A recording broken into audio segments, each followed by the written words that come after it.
नमस्कार.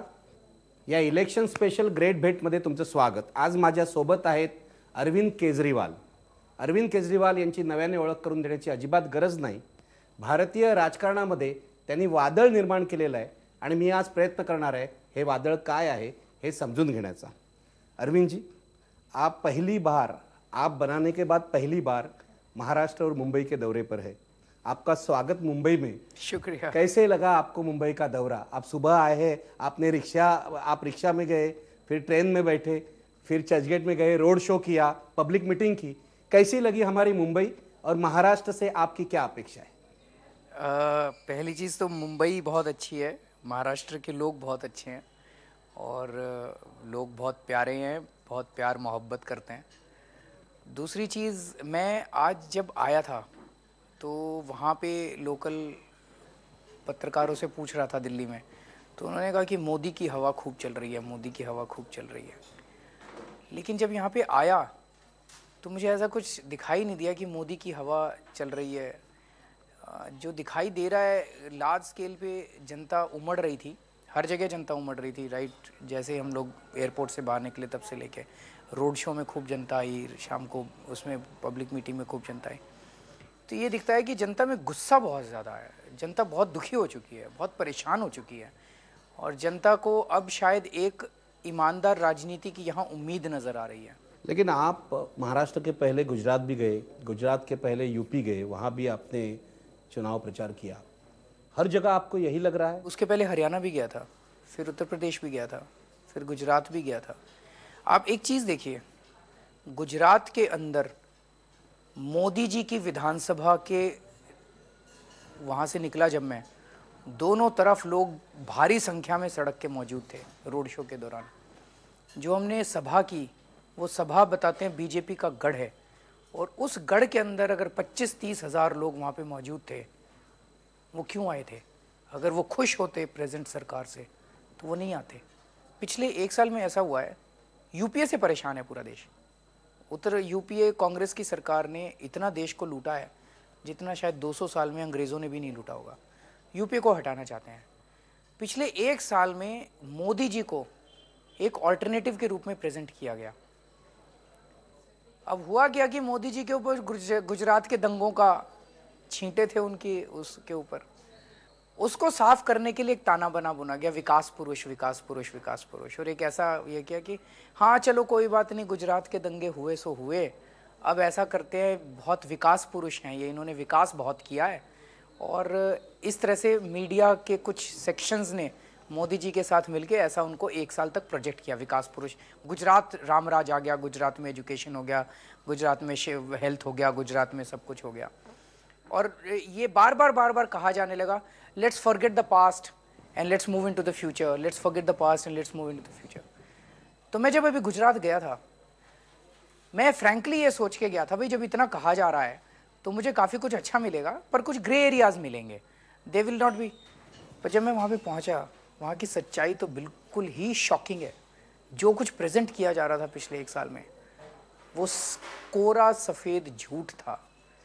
जैसे कहा जा रहा था कि मोदी जी ने भ्रष्टाचार दूर कर दिया. एक भी जगह ऐसी नहीं मिली जहाँ पे किसी ने कहा हो कि बिना पैसे के काम होता है. इंडस्ट्रियल लाइसेंस लेना हो तो पैसे देने पड़ते हैं, ड्राइविंग लाइसेंस के 5,000 रुपये लगते हैं, आपको इंदिरा आवास योजना के 5,000 रुपये लगते हैं, तलाटी की नौकरी के 10 लाख रुपये लगते हैं, आपको असिस्टेंट रजिस्ट्रार की नौकरी के 33 लाख रुपये लगते हैं, आपको DYSP की ट्रांसफ़र करानी हो तो 2.25 करोड़ रुपये के करीब देना पड़ता है.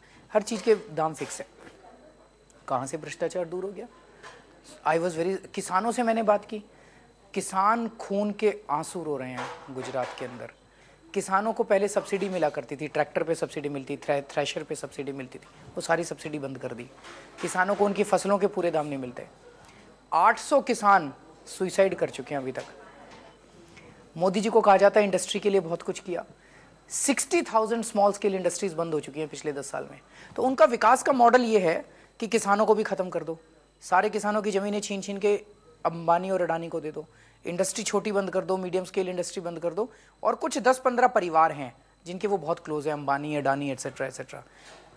ये तो मॉडल नहीं हो सकता विकास का. This is crony capitalism. So what emerges is that Modi ji basically represents crony capitalism in this country. आप कह रहे हैं लोगों के मन में यूपीए के बारे में गुस्सा है, लेकिन आप टारगेट तो मोदी को कर रहे हैं। क्या करना चाहते हैं आप? काफी सारी चीजें जनता को पता नहीं है। ऐसा ना हो कि कुएं से निकले और खाई में गिरे, ये ना हो जाए, तो ये बताना जरूरी है। तो आपका ये कहना है कि यूपीए कुआं है और ये खाई है? मतलब दोनों, किसी को कुआं मान लो, किसी को खाई मान लो, जो भी दोनों एक ही जैसे हैं। दूसरा, आम आदमी पार्टी ने और अन्ना आंदोलन ने पिछले 3 साल में इस देश के लोगों को उम्मीद दी है कि कुछ हो तो सकता है। और ये 49 दिन की जो हमारी सरकार थी, जितना काम हम लोगों ने करके दिखाया, उसने ये दिया है कि हमारी जिंदगी में ही हो सकता है और बहुत जल्दी हो सकता है, कुछ ना कुछ हो सकता है। दिल्ली में पुलिस वालों ने, जब हमारी सरकार थी, पैसे लेने बंद कर दिए। ड्राइविंग लाइसेंस के सामने जो दलाल खड़े हुआ करते थे वो सारे भाग गए। सरकारी अस्पतालों के अंदर दवाइयाँ मिलने लग गई। बिजली के दाम आधे कर दिए। गरीब और मिडिल क्लास के लिए पानी फ्री कर दिया। कुछ लोग आपको कहते हैं कि Arvind Kejriwal is a man in हरी।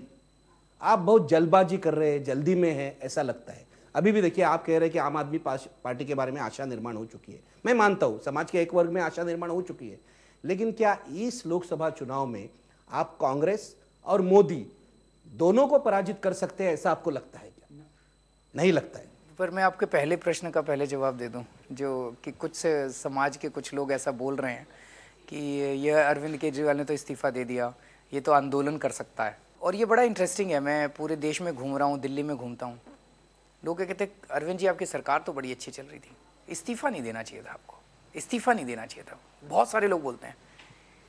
पहली बार ऐसा हो रहा है कि किसी सरकार के इस्तीफा देने से जनता को इतना दुख हो रहा है। आज तक तो कभी नहीं हुआ। लोग कहते थे इस्तीफा दे तो जान छूटे इस सरकार से, ये सरकार ने तो लूट लिया। आज यूपीए की जो हालत है, लोग कहते हैं कल जाती हो तो आज जाए ये सरकार, नहीं। तो पहली बार लोगों को किसी सरकार के इस्तीफा देने से इतना दुख हो रहा है, which means that people are very, लोग कहते हैं वोट तो आपको नहीं लगता ये जल्दबाजी हो गई? मैं वहाँ पे मुख्यमंत्री की कुर्सी को भोगने के लिए नहीं गया था, उस कुर्सी से चिपकने के लिए नहीं गया था। उसूलों की राजनीति कर रहे हैं। जैसे लाल बहादुर शास्त्री रेल मंत्री थे, उन्होंने एक ट्रेन का एक्सीडेंट हुआ, उन्होंने इस्तीफा दे दिया। क्या जरूरत थी? वो दुर्घटना थी। आपके सरकार के बारे में कोई दुर्घटना नहीं हुई थी। आ रहा हूं ना मैं उस पर, लेट मी कंप्लीट। एक दुर्घटना पे आज कोई रेल मंत्री इस्तीफा देता है? सारा का सारा रेल डिपार्टमेंट वो हो जाए तो कोई देता है आज इस्तीफा? उन्होंने इस्तीफा दिया था। तो वो भाग के नहीं गए थे सरकार से, उसूलों पे उन्होंने इस्तीफा दिया था। वो उसूलों की राजनीति। हम यहाँ पे सच्चाई, ईमानदारी और उसूलों की राजनीति स्थापित करने के लिए आए हैं। हमारी पार्टी क्यों बनी? अन्ना आंदोलन से निकली। लोकपाल बिल हमारे लिए प्राइमरी था कि लोकपाल बिल आएगा, भ्रष्टाचार कम होगा। भ्रष्टाचार से समझौता नहीं हो सकता, लोकपाल बिल से समझौता नहीं हो सकता। और पूरी दुनिया में हमने कहा था सरकार बनने के 15 दिन के अंदर लोकपाल पास करेंगे, 15 दिन में लोकपाल बिल मैंने प्रेजेंट किया और ये दोनों पार्टियां इकट्ठी हो गई और इन दोनों ने उसको बिल को गिरा दिया। अब ये लगने लगा कि 28 सीट से काम नहीं चलेगा।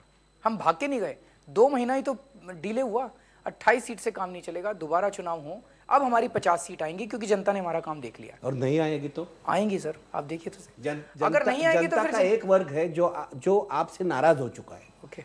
वो कहता है, जो हायर मिडिल क्लास है, देखिए जो अंग्रेजी चैनल्स को देखता है या दिल्ली वाले जो हायर मिडिल क्लास लोग है, वो कहते हैं अरविंद केजरीवाल तो भाग गए, अरविंद केजरीवाल ने तो इस्तीफा दिया, तो वो तो आपको वोट नहीं देने वाले। अगर आपको मेजोरिटी नहीं मिली तो क्या करेंगे आप? एक मौका था आपके हाथ में, तो वो तो चला गया। नहीं, मौका नहीं था सर। ये कांग्रेसियों के साथ बैठ के आप 45 दिन चला ली सरकार, यही बहुत था हमारे लिए। तो आप पहले दिन से, मुझे तो शक है आप पहले दिन से इस्तीफा देना चाहते थे। नहीं, इस्तीफा नहीं देना चाहते थे, लेकिन हम कांग्रेस के साथ सरकार बनाने के पक्ष में नहीं थे, ये शुरू से था। लेकिन जनता से पूछा, जनता ने कहा सरकार बनाओ, तो हमने सरकार बनाई। लेकिन उन भ्रष्टाचारियों के साथ और कितने दिन चलती है हमारी सरकार? नंबर 1। नंबर 2, आप ये कह रहे हैं कि अगर हमारी मेजॉरिटी नहीं आई, अगर हमारी दोबारा सरकार नहीं बनी तो हम क्या करेंगे? ये हमें नहीं सोचना, ये जनता को सोचना है कि हमारी सरकार नहीं बनी तो जनता क्या करेगी। आप ऐसा मानते हैं कि आंदोलन से ही परिवर्तन होता है, ये ठीक है या गलत है? गलत है। गलत है? अगर आंदोलन से ही होता तो फिर अंदर क्यों जाते हम? अंदर तो इसीलिए गए क्योंकि ये लगने लगा 2 साल आंदोलन करने के बाद 3 बार अन्ना जी ने अनशन किया, 2 बार मैंने अनशन किया, तो ये धीरे धीरे लगने लगा कि अब ये केवल सड़क का आंदोलन करने से काम नहीं चलेगा।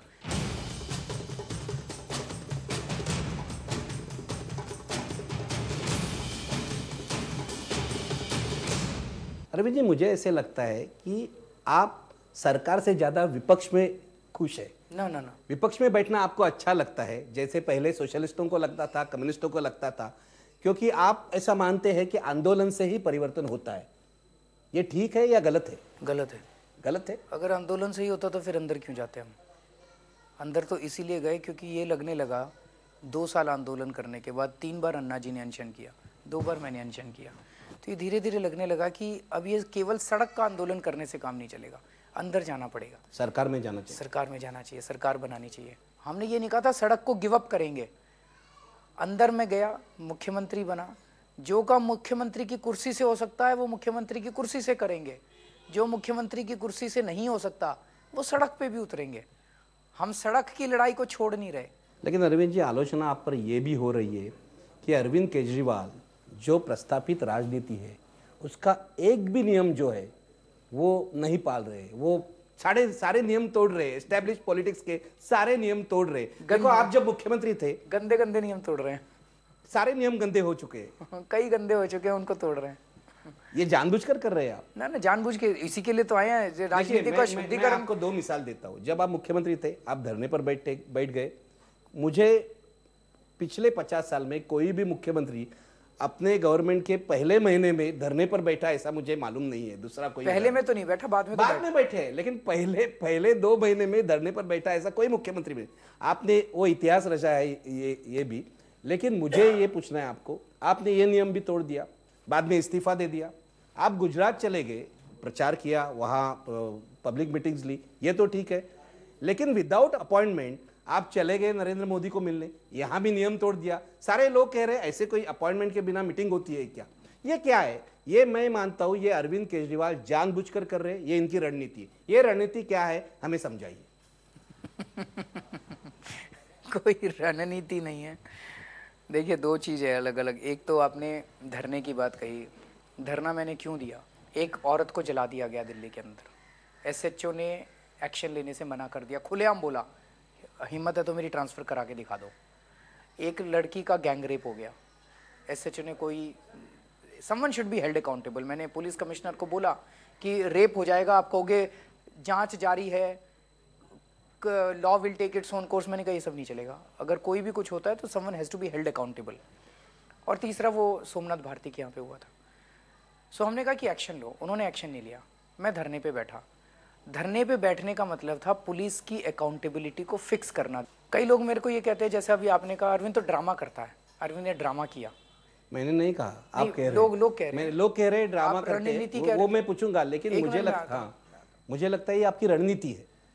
4 डिग्री सेंटीग्रेड पे की ठंड में रात को सड़क पे सो के दिखा दो, अगर वो ड्रामा होता है। कुछ लोग ड्रामा करके तो दिखाएं, वो ड्रामा नहीं था। अगले दिन जब मैं उठा, मैं अपनी गाड़ी में ही बैठा हुआ था, वहाँ पे हमारा कोई कमरा वमरा तो था नहीं, वो गाड़ी हमारी कमरा बनी हुई थी।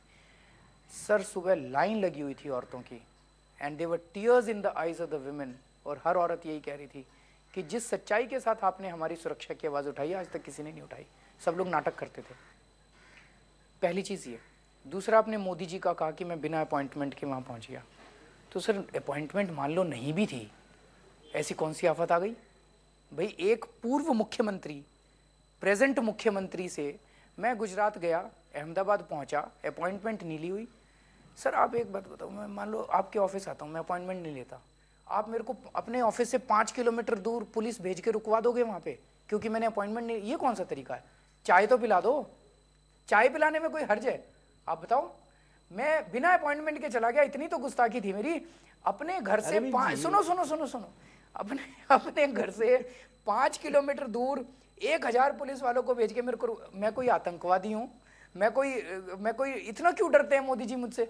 अपने वहाँ बुला लेते, रिसेप्शन पे वेटिंग उस पर बिठा देते, कप चाय पिला देते और कह देते भाई कि वो बहुत बिजी हैं, केजरीवाल जी चुनाव के बाद आ जाना। मैंने राजनीति देखी है पिछले कम से कम 35-40 साल में। मैं इसको ड्रामा नहीं मानता हूँ। मैं ये भी मानता हूँ ये स्पॉन्टेनियस चीज़ें नहीं है। मैं ये समझना चाहता हूँ ये आपकी रणनीति है, आप क्या कहना चाहते हैं। आप, मैंने वही सवाल पूछा था, आप राजनीति का हर नियम तोड़ रहे हैं, जानबूझकर और पूरे विचार से तोड़ रहे हैं। देश को उन लोगों का नंगापन दिखाना चाहते हैं। एग्जैक्टली, यही मैं पूछना चाहता हूं। अन्याय का को एक्सपोज करना चाहते हैं। ये क्या नंगापन है अरविंद जी? सर, एक चीज काली करतूतें क्या है जो आप एक्सपोज करना चाहते हैं? बार बार जब मैंने मुद्दा उठाया अकाउंटेबिलिटी फिक्स करो, अकाउंटेबिलिटी फिक्स करो, तो भाई अकाउंटेबिलिटी क्यों नहीं फिक्स हो रही?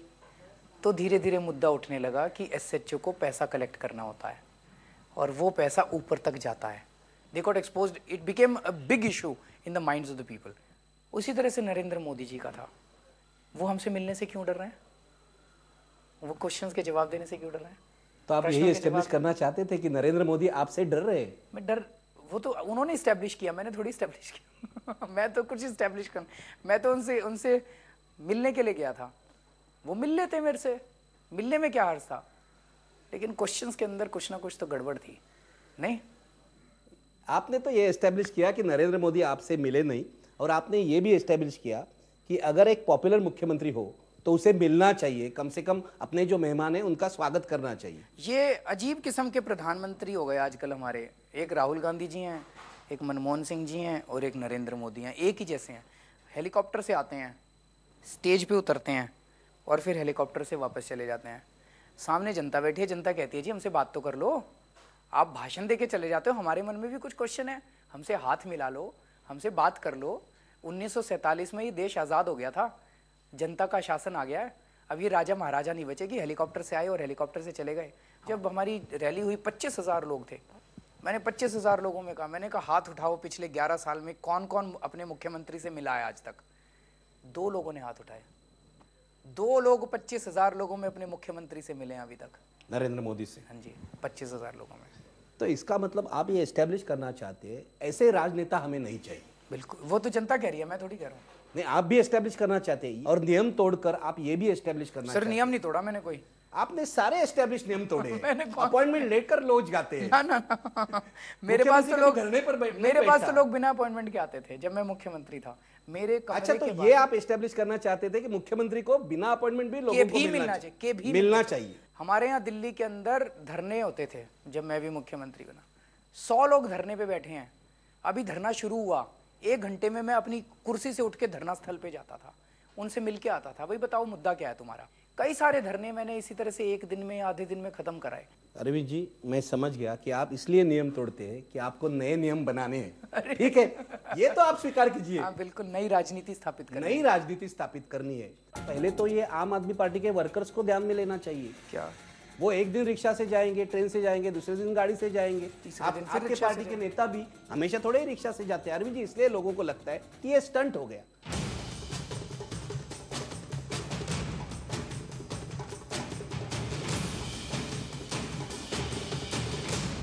आपने जो गुजरात में किया या आपने जो दिल्ली में किया, वो देखकर हमें याद आ गई जॉर्ज फर्नांडिस की, कि क्योंकि जॉर्ज फर्नांडिस तो मुंबई के नेता थे, वो ऐसी ही सारी चीजें करते थे। उनका आगे क्या हुआ, उनकी राजनीति क्या थी, वो अलग बात है, लेकिन लोगों के लिए लड़ने के लिए वो मंत्रालय में घुस जाते थे, वो ऐसी कुछ चीजें करते थे। मैं आपको ये पूछना चाहता हूं, क्या उस आदर्शवादी राजनीति की तरफ आप चलना चाहते हैं, आप बढ़ना चाहते हैं, पूरी तरह से राजनीति का चेहरा बदलना चाहते हैं? मैं ये कमेंट नहीं करूंगा सोशलिस्टों की क्या थी, कम्युनिस्टों की क्या थी, जॉर्ज फर्नांडिस की क्या थी उसको, पर हम इस देश की भ्रष्ट राजनीति को बदलना चाहते हैं। इसके लिए आपके पास प्लान क्या है? ये सरकार में पैसे की कमी नहीं है, सरकार में पैसा बहुत है। ये जो फिस्कल डेफिसिट, फलाना डेफिसिट, ढिमका डेफिसिट करते हैं ना, सब बकवास करते हैं। सरकार में पैसे की कमी नहीं है, नीयत की कमी है। हमारा ये कहना है कि किसी भी इलाके के अंदर वहाँ पे रहने वाले लोगों की जनरल बॉडी मीटिंग हर महीने होनी चाहिए। लोकल कमिटी होनी, लोकल, वहाँ पे कमिटी नहीं, लोकल लोगों की, the voters general body meeting, everyone, जितने लोग आए और वो लोग डिसाइड करेंगे उस एरिया के अंदर सरकारी पैसा कहाँ खर्च होगा, कैसे खर्च होगा। 1 साल इसको चला लीजिए, दिस विल गेट स्टेबलाइज्ड। उसके बाद हम एक और नई चीज इंट्रोड्यूस कर सकते हैं।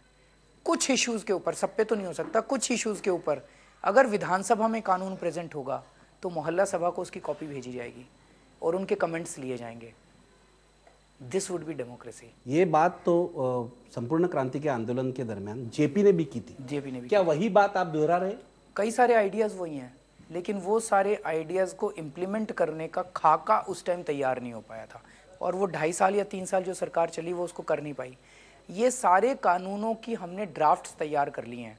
जैसे स्वराज जिसको हम बोलते हैं, स्वराज का कानून एक्चुअली हम लोग इंट्रोड्यूस करने वाले थे जन लोकपाल के साथ, उसके पहले ही सरकार गिर गई। स्वराज के कानून में ये कमिटियां हैं। हम काफी सारी पावर्स जनता को दे रहे हैं। मतलब आप ये इमेजिन कीजिए, आपके मोहल्ले के बारे में सारे निर्णय लेने का अधिकार आपको होगा। 10 मोहल्लों के ऊपर म्युनिसिपल वार्ड होगा। जो इंटर मोहल्ला इश्यूज हैं, 3 मोहल्ले 4 मोहल्ले से रिलेटेड इशू है, वो वार्ड के लेवल पे लेने का अधिकार होगा। वार्ड के लेवल तक we are anticipating a direct democracy. Ward वाले निर्णय और अपने मोहल्ले वाले निर्णय जनता लेगी। वार्ड के ऊपर फिर म्युनिसिपैलिटी है और उसके ऊपर स्टेट गवर्नमेंट है, which will be indirect democracy. Here the decisions will be taken by representatives. यहाँ पे इनडायरेक्ट डेमोक्रेसी होगी। यू आर ऑलवेज, आपका कहना है डिसेंट्रलाइजेशन होना चाहिए, जो बात गांधी जी ने भी कही थी। बिल्कुल। मैं ये मानता हूं कि आपके ऊपर गांधी जी का और जयप्रकाश का संस्कार है, ये सही है? गांधी जी से तो मैं काफी इन्फ्लुएंस्ड हूँ। जयप्रकाश से नहीं हूं। नहीं, उनसे भी हूँ, पर उनको उतना नहीं पढ़ा जितना मैंने गांधी जी को पढ़ा। आम आदमी पार्टी की विचारधारा क्या है? ये गांधीवादी है, ये समाजवादी है, ये साम्यवादी है, क्या है क्या? मुझे लगता है इन वादियों में मत जो इसको सर्कल कीजिए। आप इनको मानते नहीं? नहीं, मैं आइडियोलॉजीज में बंधना नहीं चाहता। हम ये कहते हैं कि हम तो कॉमन मैन हैं, हम तो आम आदमी हैं, हमारी समस्याएं हैं, हमें अपनी समस्याओं का समाधान चाहिए। अगर मेरी समस्या का समाधान मुझे लेफ्ट में मिल जाता है, मैं लेफ्ट में ले लूँगा। मुझे मेरी समस्या का समाधान राइट में मिल जाता है तो मैं राइट में ले लूँगा। तो हमारी तो ह्यूमनिस्ट इंसानियत की फिलॉसफी है। आम आदमीवादी। आम आदमीवादी। ये तो नई आइडियोलॉजी आपने बनाई। मैं आपको पूछना चाहता हूँ, ये आप जब कह रहे हैं तो मुझे याद आ रही है आज़ादी के वक्त जो कांग्रेस पार्टी थी, उसकी कांग्रेस पार्टी का जो स्ट्रक्चर था वो फेडरल स्ट्रक्चर था।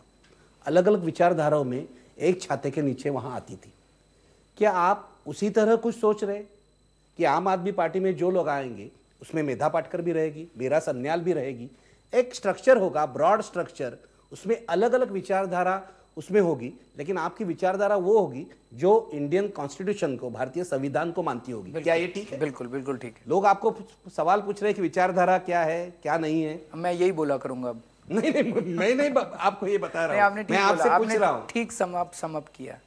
लेकिन इसका मतलब आपकी जो कमिटमेंट है वो तो इंडियन कॉन्स्टिट्यूशन को है। तो इसका मतलब मैं ये समझ सकता हूँ कि आपकी जो पार्टी है वो पूरी तरह से सेक्युलर है। बिल्कुल पूरी तरह से सेक्युलर है। आप एक खुलेआम कह रहे हैं कि मेरी पार्टी सेक्युलर है। सेक्युलर है। लेकिन अरविंद जी, मैंने एक रिपोर्ट पढ़ा इंडियन एक्सप्रेस में, उसमें ये लिखा था कि आप जब गुजरात के दौरे पर गए तब 2002 के दंगे के बारे में आपने कुछ नहीं कहा। अब इसका मतलब कैसे निकाले? इंडियन एक्सप्रेस वाले कुछ भी लिख देते हैं। अभी तो मैंने आपको कहा, अभी मैंने डिस्कशन वहीं से शुरू किया कि मोदी जी के ऊपर गुजरात के छींटे थे। उन छींटों को साफ करने के लिए एक पूरा का पूरा एक खाका तैयार किया गया, कम्युनिकेशन प्लान तैयार किया गया। उस कम्युनिकेशन प्लान में था कि इनको विकास पुरुष की तरह प्रोजेक्ट करो, तो वो छींटे जो है वो अपने आप धीरे धीरे नीचे होते जाएंगे। दिस इज, तो मैंने तो बोला नहीं, उन्होंने कहा कि आपने मोदी के विकास के मॉडल पर हमला जरूर किया, लेकिन आपने दंगे के बारे में कुछ नहीं कहा। जब जरूरत होगी तो बोलेंगे, जरूरी थोड़ी कि हर जगह ही बोलेंगे। हम दिल्ली के चैनल्स देखते हैं, दिल्ली के पेपर्स पढ़ते हैं और हमें मालूम नहीं है अरविंद केजरीवाल क्या है, कौन है, कैसे है। हमने तो आपको देखा नहीं है, लेकिन एक आरोप लगता है कि अरविंद केजरीवाल जो कहते हैं वो करते नहीं। मैं मिसाल देता हूं, आपके फ्लैट के बारे में जो कंट्रोवर्सी हो रही है और आपके सिक्योरिटी के बारे में जो कंट्रोवर्सी हो रही है, क्या कहेंगे आप? फ्लैट के बारे में क्या कंट्रोवर्सी है? फ्लैट के बारे में कंट्रोवर्सी है कि आपने मुख्यमंत्री पद का इस्तीफा देने के बाद ये फ्लैट नहीं छोड़ा। 3 बेडरूम का फ्लैट था, नहीं छोड़ा। लोग ये चाहते थे कि अरविंद केजरीवाल दूसरे दिन ही फ्लैट छोड़ के चले जाएंगे। फिर ये तो ऐसा तो मैंने कहीं नहीं कहा था। नहीं, लोग चाहते थे आपसे, क्योंकि आप दूसरे पर आरोप लगाते हैं। दिल्ली में इतने सारे लोग हैं जो बंगले लेकर बैठे हैं। पहली चीज तो ये कि वो अब 3 बेडरूम का है, वो 5 बेडरूम का, 4। इसलिए मैंने फ्लैट कहा, बंगला नहीं कहा। हाँ, बहुत अच्छा किया, thank you. Actually I am correct. हाँ, factually you are right. So 3 bedroom का है। अभी मैंने शिफ्ट किया था, मेरी बेटी के जेई के एग्ज़ाम है और बार बार शिफ्टिंग जो है वो फैमिली वैसे ही दुखी है मेरे से, तो वो उसको डिस्टर्ब कर रहा है। तो मैंने अभी चिट्ठी लिखी है उनको कि आप मेरे को जून जुलाई तक यहाँ पे रहने दीजिए। कानून ये कहता है कि 15 दिन के बाद एक पेनल्टी देनी पड़ती है, बहुत हैवी पेनल्टी देनी पड़ती है। मेरे पास पैसे नहीं थे, कुछ दोस्तों से मैंने बात की तो उन दोस्तों ने कहा कि they will pull in and they will contribute. तो मैं जून जुलाई तक पेनल्टी दे दूंगा, उसके बाद मैं शिफ्ट कर जाऊंगा। लेकिन आपको नहीं लगता कि आपके जो आलोचक है उनके हाथ में एक मुद्दा उनको मिल गया? सर, आलोचक कौन है? बीजेपी वाले और कांग्रेस वाले? नहीं, जनता नहीं कह रही। आप नहीं, चैनल वाले देखिए। हाँ, वो चैनल वाले तो उन्हीं के साथ है ना सर। चैनल वाले उन्हीं के साथ है, आपके साथ नहीं है। हमारे साथ नहीं है। नहीं अरविंद जी, मैं ये पूछना चाहता हूँ, जनता नहीं कह रही सर, जनता में मैं सारा दिन घूमता रहता हूँ। जनता ये आपको नहीं पूछ रही, सिक्योरिटी के बारे में नहीं पूछ रही। सिक्योरिटी का मैं क्लियर कर देता हूँ। आज भी सवेरे मैं यहीं का महाराष्ट्र का बताते हैं, तो सवेरे मैं एयरपोर्ट पे उतरते एक एसीपी आया, मैं फलाना फलाना एसीपी हूँ and you are being provided Z category security, और 30 पुलिस वाले उन्होंने मुझे घेर लिया। मैंने उसके सामने हाथ जोड़ के कहा, मैंने कहा सर मुझे सिक्योरिटी नहीं चाहिए, 30 पुलिस वाले अगर मुझे घेर लेंगे मैं जनता के बीच में कैसे जाऊंगा। अब मैं आगे आगे चल रहा हूँ, वो मेरे पीछे पीछे चल रहे हैं। अब मैं उसको 3 बार मैंने कहा सर आपकी सिक्योरिटी नहीं चाहिए मुझे, मेरे को रियली नहीं चाहिए आपकी सिक्योरिटी। वो फिर भी पीछे पीछे चल रहा है। What do I do now? यही हाल दिल्ली के अंदर है। 3 बार चिट्ठियां लिख के दी मैंने, उसके बाद भी उन्होंने, सिक्योरिटी है, मैं मना नहीं कर रहा, अभी भी उन्होंने देर किया। अब वो जेड है कि वाई है कि जेड प्लस है कि कौन सी है मुझे नहीं पता। मुझे ये पूछना है कि आज मुंबई में क्या हुआ। देखिए, आप ऑटो रिक्शा से गए, आप ट्रेन से गए, चर्चगेट स्टेशन पर एक हंगामा हो गया और सारे चैनल वाले और सारे मीडिया ने दिखाया कि अरविंद केजरीवाल के जो समर्थक है या आपके जो समर्थक है, चर्चगेट स्टेशन पर उन्होंने जो है वो हंगामा कर दिया। क्या आपको ये जरूरी लगता है इस तरह जो सिंबॉलिक चीज़ें हैं, जैसे कि रिक्शा से जाना? ये सिंबॉलिक है, रिक्शा से नहीं जाना चाहिए। आप दिल्ली में रिक्शा से घूमते हैं? बहुत घूमता हूँ। आप हमेशा रिक्शा से घूमते हैं? नहीं, हमेशा नहीं, कभी रिक्शा से, कभी बस से, कभी मेट्रो से, मैं हर चीज यूज करता हूँ। मतलब हम ये कल्चर क्यों डेवलप करना चाहते हैं कि अगर कोई ऑटो रिक्शा से जाए तो ये सिंबॉलिज्म है, क्यों नहीं जाना चाहिए सर? स्वीडन के अंदर वहां का प्रधानमंत्री आपको बस स्टैंड पे खड़ा मिल जाएगा बस लेने के लिए। अगर इतने अमीर देश का प्रधानमंत्री अगर आप घूम सकते, ये ठीक है, अगर हमारा प्रधानमंत्री रिक्शा से जाएगा या बस से जाएगा, कल्चर बनाना तो आम आदमी भी जाएगा। लेकिन पहले तो ये आम आदमी पार्टी के वर्कर्स को ध्यान में लेना चाहिए। क्या वो एक दिन रिक्शा से जाएंगे, ट्रेन से जाएंगे, दूसरे दिन गाड़ी से जाएंगे। आपके पार्टी के नेता भी हमेशा थोड़े ही रिक्शा से जाते हैं अरविंद जी, इसलिए लोगों को लगता है कि ये स्टंट हो गया। आप रिक्शा से गए, आप ट्रेन से गए, ये स्टंट हो गया। ये मीडिया, मैं आपको आज बताता हूँ क्या हुआ। ये मीडिया वालों को लगता है, आज सारा तमाशा मीडिया वालों ने किया। मीडिया वालों ने जितना तमाशा किया आज वहाँ पे ट्रेन के अंदर, जितना हंगामा किया वहाँ पे, जब वो हुआ, जितना भी वो तोड़ फोड़ जो मची, वो सर लोगों ने नहीं की, वहाँ के लोगों ने नहीं की। और उसके बाद ANI की बाइट्स चली हैं। ANI ने वहाँ पे स्टेशन पे पूछा लोगों से कि आपको कितनी इनकन्वीनियंस हुई। लोगों ने कहा जी पहली बार एक नेता आया है जो कम से कम ट्रेन के अंदर घूम तो रहा है, वी आर वेरी हैप्पी। कुछ लोगों ने कहा हमें परेशानी भी हुई। वो तो सर किसी को भी खड़ा करके कुछ नहीं, ऐसा नहीं होता अरविंद जी, मैं भी मीडिया में काम करता हूँ। अरविंद ने कितने बेडरूम का फ्लैट लिया, ये स्टोरी 3 दिन चली। गुजरात के अंदर 800 किसानों ने आत्महत्या कर ली, ये स्टोरी नहीं चली। गुजरात के अंदर 60,000 स्मॉल स्केल इंडस्ट्रीज बंद हो गई, ये स्टोरी नहीं चली। आज 2 दिन से चल रहा है, कुमार विश्वास का अरविंद से झगड़ा हो गया, कुमार विश्वास का अरविंद से। अरे हो गया झगड़ा, हम सुलटा लेंगे, अपने घर का ही तो आदमी है, अपने घर में बैठेंगे सुलटा लेंगे। होता है, बीवी मियाँ बीवी में भी झगड़ा हो जाता है, दोस्तों में भी झगड़ा हो जाता है, ऐसा भी क्या हो गया। लेकिन गुजरात के अंदर उनकी सब्सिडी बंद कर दी, रिश्वतखोरी खूब चल रही है, रिश्वतखोरी बंद नहीं हुई। मोदी झूठ बोल रहे हैं, 11% एग्रीकल्चरल ग्रोथ हुआ, उसकी एक भी स्टोरी नहीं चलती है। मीडिया में कई लोगों को पैसे दिए गए हैं कि केजरीवाल को बदनाम करो और मोदी को ऊपर उठाओ, केजरीवाल को बदनाम करो, मोदी को ऊपर उठाओ, और वो चल रहा है। अरविंद जी, वहाँ जो आने वाले लोग हैं वो रिपोर्टर है, फोटोग्राफर है, उनको तो पैसे कोई नहीं दे सकता। रिपोर्टर को ऊपर से कहा जाता है, एडिटर कहता है, एडिटर ने मालिक को पैसे दिए गए। रिपोर्टर बहुत अच्छे हैं सर, रिपोर्टर बहुत अच्छे हैं, उनमें भी देशभक्ति का जज्बा है।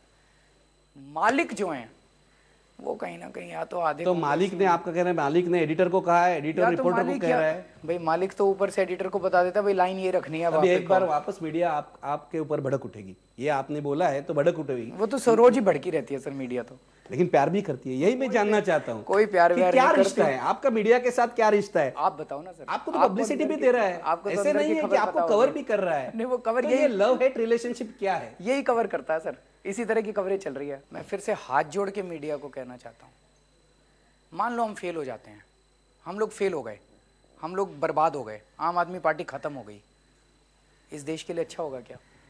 एक छोटी सी शुरुआत की है सर, एक छोटा सा पौधा बनाया, इस पौधे को कुचलने की कोशिश मत कीजिए। लेकिन ये क्यों हो रहा है, आपको क्यों टारगेट कर रहे हैं? आप अपने पूछो उन लोगों से जो करते हैं, आपको कुछ इसका, The nation wants to know, The nation wants to know, ये क्यों करते हैं? क्यों करते हैं? सत्ता के लायक सीट मिलेगी तो सत्ता करेंगे और नहीं मिलेगी तो आपको लड़ना है सिस्टम के खिलाफ, हम विपक्ष में बैठेंगे। आपको लड़ना है, हाँ, इस व्यवस्था को ठीक करना है। चुनाव जीतना तो एक रास्ते का एक जरिया है।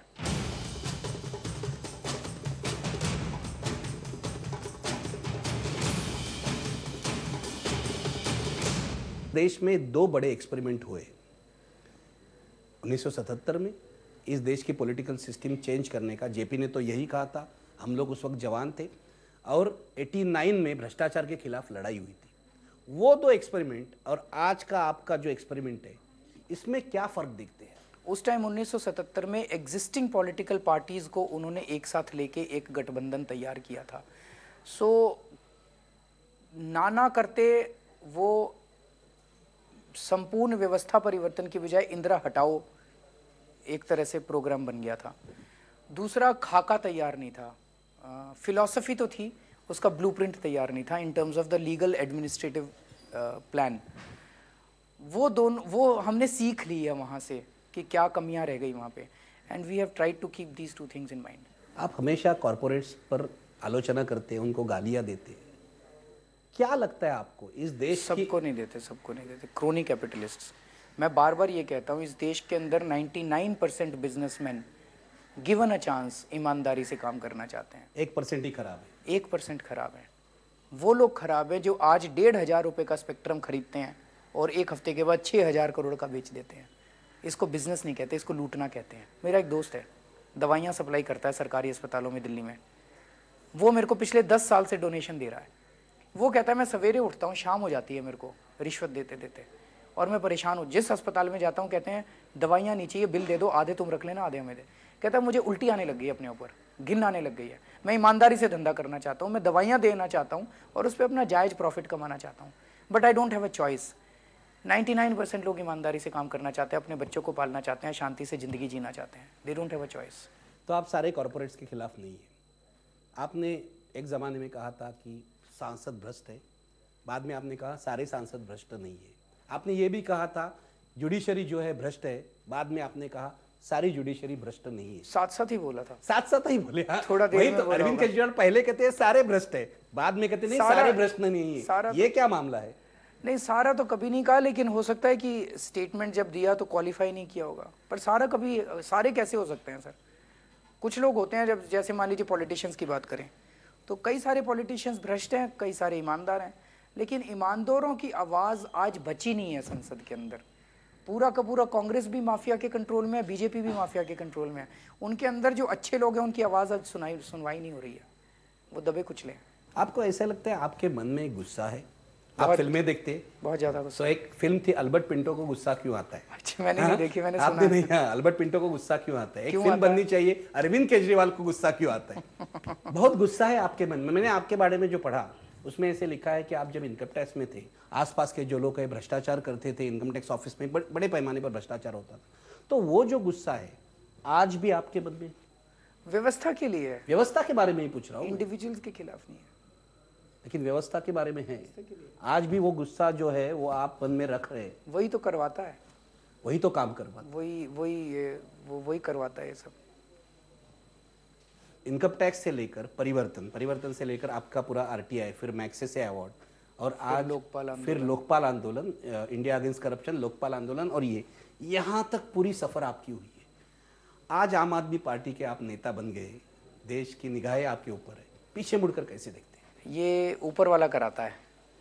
कभी वाइल्डेस्ट ड्रीम्स में मैंने नहीं सोचा था। पहली चीज़, अगर शुरू से शुरू करें, कभी मैंने अपने सपने में भी नहीं सोचा था कि मैं इनकम टैक्स की नौकरी छोड़ दूंगा जब मैं नौकरी किया करता था। फिर अचानक छुट्टी ली, छुट्टी लेते लेते इतना ज़्यादा इसके अंदर इन्वॉल्व हो गए कि नौकरी छोड़ दी। जब नौकरी छोड़ी थी, कभी सपने में नहीं सोचा था कि ऐसा टाइम आएगा जब चुनाव लड़ेंगे।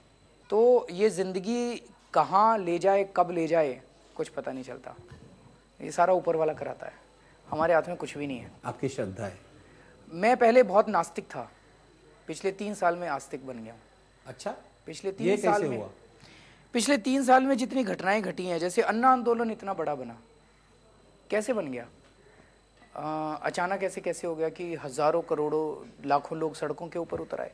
हमारी वजह से तो नहीं हुआ। इसके पहले भी बहुत लोग धरने पे बैठे थे, इसके पहले भी बहुत लोग भूख हड़ताल करते थे, ऐसा कैसे हो गया? तो मुझे धीरे धीरे लगने लगा है कि जो कुछ भी हो रहा है वो कुछ ना कुछ कुदरत करवा रही है, और आप केवल इतना कर सकते हो, आपके कंट्रोल में इतना है कि आप अपना सच्चाई और ईमानदारी के साथ कर्म करते जाओ। फल क्या होगा ये आपके बिल्कुल कंट्रोल में नहीं है।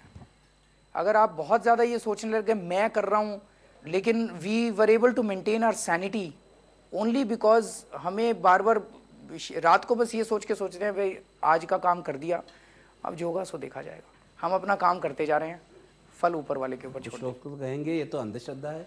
अंधश्रद्धा नहीं है सर, गीता में यही श्रद्धा लिखा है, गीता में यही लिखा। गीता में तो आप यही गीता पर विश्वास करने लगे पिछले गीता 3 इज साल a science, Gita is not faith, Gita is science. इतने सारे सर्कमस्टांसेस आए हैं, इतनी डिफिकल्ट सिचुएशंस थी कि एक बार तो लगता था कि सब कुछ खत्म हो गया, बस अब कुछ नहीं बचेगा, and then suddenly we found a way out and something happened. तो तब लगता था यार कि कोई ना कोई शक्ति करवा रही है। ये विश्वास जो है आम आदमी पार्टी को आपको आगे कहाँ लेकर जाएगा? क्योंकि मैं इसलिए पूछ रहा हूँ, आपने मेरे सवाल का जवाब नहीं दिया। इस चुनाव में राहुल गांधी, नरेंद्र मोदी और अरविंद केजरीवाल है, लेकिन मैं ये मानता हूँ अरविंद केजरीवाल एक चैलेंजर है। अरविंद केजरीवाल इन दोनों में कॉन्टेस्टेंट नहीं है। आपको भी ये मालूम है इस चुनाव में आपकी सत्ता नहीं आने वाली है, आप प्रधानमंत्री नहीं बनने वाले। तो ये विश्वास आपको कहाँ ले जाने वाला है? आगे क्या देखते हैं आप जो प्रश्न जिस तरह से रख रहे हैं उसको आप सत्ता के पॉइंट ऑफ व्यू से प्रश्न रख रहे हैं। अभी तो चुनाव ही हो रहे हैं। मैं बता रहा हूँ उसको कि लड़ाई 3 लोगों में है, नरेंद्र मोदी, राहुल गांधी और अरविंद केजरीवाल। तो इसका मीडिया प्रोजेक्ट कर रहा है। हाँ, इसका मतलब ये लड़ाई प्रधानमंत्री बनने की लड़ाई है, ये लड़ाई सत्ता पाने की लड़ाई है। मैं उस लड़ाई में नहीं हूँ। आप शामिल ही नहीं है। मैं शामिल ही नहीं हूँ, मुझे नहीं बनना प्रधानमंत्री, मुझे नहीं लेनी सत्ता। कि आप कह रहे हैं आपकी लड़ाई जो है सत्ता के लिए नहीं है, फिर भी आप चुनाव लड़ रहे हैं। मैं ये पूछना चाहता हूँ, सब लोग मान रहे हैं, सब पॉलिटिकल पंडित जो है या सर्वे जो है ये दिखा रहे हैं कि हम आम आदमी पार्टी को 10 से ज़्यादा जगह नहीं मिलेगी यहाँ। वो तो आज दो कह रहे थे शायद। कितनी कामयाबी आपको मिलने वाली है कोई मायने नहीं रखता। सर ये मेरी थोड़ी लड़ाई है, ये तो आपकी लड़ाई है। 7 सीट मिलेगी कि 10 सीट, आपको टेंशन लेनी है। मुझे क्यों टेंशन लेनी है? सर आपके बच्चों के भविष्य का सवाल है, आपके बच्चों के भविष्य का, मेरा थोड़ी है। मैं अगर आम आदमी पार्टी खत्म हो गई, आम आदमी पार्टी वाइंड अप हो गई, आपका क्या होगा? Where is the hope? मतलब बाकी सारी चीजें छोड़ दीजिए, पॉलिटिकल क्वेश्चन, ईमानदारी से बताइए आज आम आदमी पार्टी एक उम्मीद की किरण तो दे रही है सर। बिल्कुल उम्मीद की किरण है ना, हम सारे लोगों की उम्मीद की किरण है ये। हम सारे लोगों को मिलके जुड़ के सीट 10 आएंगी, 5 आएंगी, इट्स अ जर्नी। तो इसका ये लोकसभा चुनाव नहीं तो अगला लोकसभा चुनाव। ठीक है, यही मैं पूछना चाहता हूँ। इसका मतलब है कि चुनाव में जो कुछ हो, जीत हो हार हो, आपका आम आदमी पार्टी नामक राजनीतिक आंदोलन जो है वो जारी रहेगा। सर देखिए, जीत हार सीट से नहीं है, जीत हार ऑलरेडी काफ़ी चीज़ें अचीव की जा चुकी हैं। आज अगर हम सिंप्लिसिटी की बात करते हैं तो वसुंधरा राजे को भी छोटे मकान की बात करनी पड़ती है। वसुंधरा राजे भी कहती है मैं रेड लाइट में नहीं घुमा करूँगी। बहुत सारी चीज़ें ऐसी हैं, ट्रांसपेरेंसी इन फंडिंग है, क्रिमिनल्स को टिकट ना देने की बात है। दिल्ली के चुनाव में किसी क्रिमिनल को टिकट नहीं दी गई थी, दोनों पार्टियों में से किसी ने नहीं दी। ये छोटे स्टेप्स नहीं है। तो ये पूरी राजनीति का जो शुद्धिकरण है वो ऑलरेडी शुरू हो गया है। सामने वाले चैलेंज फील कर रहे हैं, they are feeling the heat because we are doing something, तो उनको भी करना पड़ता है। तो वो ऑलरेडी राजनीति का शुद्धिकरण काफी मायने में शुरू हो गया है। हमारी सक्सेस को केवल सीट्स के उससे पैमाने से नहीं नापा जा सकता। अगर नरेंद्र मोदी प्राइम मिनिस्टर बन जाएंगे, जैसे कि सब सर्वे दिखा रहे हैं, अगर ये सच हो जाएगा। सर्वे झूठे हैं सर, सर्वे झूठे? आप मानते हैं सर्वे झूठे हैं? पूरी तरह से झूठे हैं? बिल्कुल झूठे हैं। हमारे को 4 सीट दे रहे थे ये सर्वे, 28 सीट आई है। CSD से सर्वे दे तो दिया था आपको, 23 सीट दी थी, 17 से 23 सीट दी थी आपको। मैं ये कह रहा हूँ कि या तो वो जो सर्वे 4 सीट दे रहे थे या तो वो फिक्स थे और या इनकम्पिटेंट थे। आप ये कह सकते हैं, लेकिन कुछ सर्वे तो ठीक है, एक ट्रेंड तो बताते हैं। क्योंकि आपके साथी योगेंद्र यादव भी सेफोलॉजिस्ट ही थे पहले, वो भी सर्वे पर अभी विश्वास करना उन्होंने छोड़ दिया। नहीं, मैं यही पूछना चाहता हूँ, कुछ लोग कहते हैं कि नरेंद्र मोदी प्राइम मिनिस्टर बन जाएंगे तो एक विपक्ष की स्पेस तैयार होगी जो कांग्रेस भर नहीं सकती। कांग्रेस कभी भी विपक्ष में प्रभावशाली नहीं रहती। आम आदमी पार्टी इस देश का सबसे बड़ा विपक्ष बनना चाहता है या नहीं? सर जो भूमिका हमें मिलेगी हम करेंगे। सत्ता के लायक सीट मिलेगी तो सत्ता करेंगे और नहीं मिलेगी तो आपको लड़ना है सिस्टम के खिलाफ? हाँ, विपक्ष में बैठेंगे। आपको लड़ना है? हाँ, इस व्यवस्था को ठीक करना है। चुनाव जीतना तो एक रास्ते का एक जरिया है, इट्स अ व्हीकल। लेकिन आपका गोल जो है सिस्टम बदलना है, इस व्यवस्था को बदलना है। Arvind ji, thank you so much. Thank you very much, और मेरी शुभकामनाएं आपके इस सफर के लिए, आगे वाले सफर के लिए। Thank you so much.